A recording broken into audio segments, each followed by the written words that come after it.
a half-sheet of notepaper, the old squire came into the room again.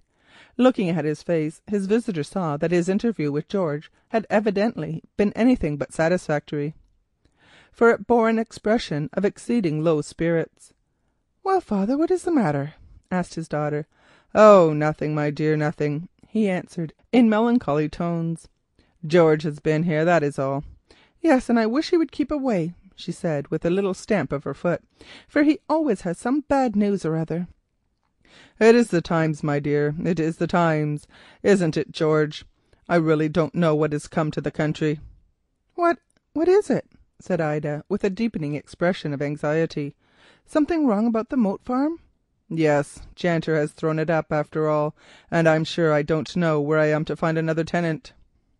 "You see what the pleasures of landed property are, Colonel Quaritch," said Ida, turning towards him with a smile which did not somehow convey a great sense of cheerfulness.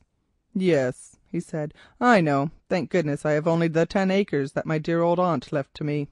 And now," he added, "I think that I must be saying good night. It is 10:30, and I expect that old Mrs. Jobson is sitting up for me." Ida looked up in remonstrance and opened her lips to speak, and then for some reason that did not appear, changed her mind and held out her hand. "Good night, Colonel Quaritch," she said. "I am so pleased that we are going to have you as a neighbour. By the way, I have a few people coming to play lawn tennis here to-morrow afternoon. Will you come too?" "What?" broke in the Squire in a voice of irritation. "More lawn tennis parties, Ida? I think that you might have spared me for once, with all this business on my hands too." "Nonsense, father," said his daughter with some acerbity. "How can a few people playing lawn tennis hurt you?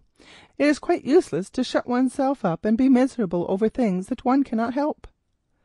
The old gentleman collapsed with an air of pious resignation and merely asked who were coming. "Oh, nobody in particular. Mr. and Mrs. Jeffries. Mr. Jeffries is our clergyman, you know, Colonel Quaritch, and Dr. Bass and the 2 Mrs. Smith, one of whom he is supposed to be in love with, and Mr. and Mrs. Quest, and Mr. Edward Cossey, and a few more."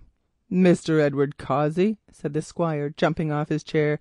"Really, Ida, you know that I detest that young man, that I consider him an abominable young man, and I think that you might have shown more consideration for me than to have asked him here."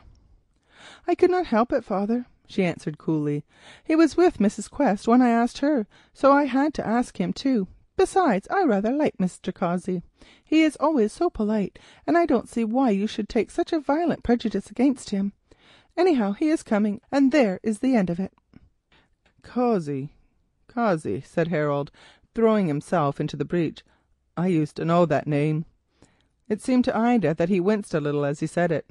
"Is he of one of the great banking families?" "Yes," said Ida, "he is one of the sons. They say he will have 500,000 of money or more when his father, who is very infirm, dies. He is looking after the branch banks of his house in this part of the world, at least nominally. Really, I fancy that Mr. Quest manages them. Certainly he manages the Boisingham branch." "Well, well," said the Squire, "if they are coming, I suppose they are coming. At any rate, I can go out walking. If you are home, Quaritch, I will walk with you. I want a little air." "Colonel Quaritch, you have not said if you will come to my party to-morrow yet," said Ida, as he stretched out his hand to say good-bye. "Oh, thank you, Miss de la Molle. Yes, I think I can come, though I play tennis atrociously." "Oh, we all know that. Well, good night. I am so very pleased that you have come to live at Molehill. It will be so nice for my father to have a companion," she added as an afterthought. "Yes," said the Colonel grimly, "we are almost of an age. Good night."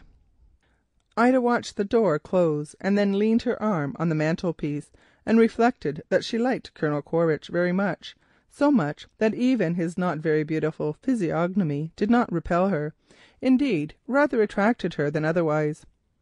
"Do you know," she said to herself, "I think that that is the sort of man that I should like to marry.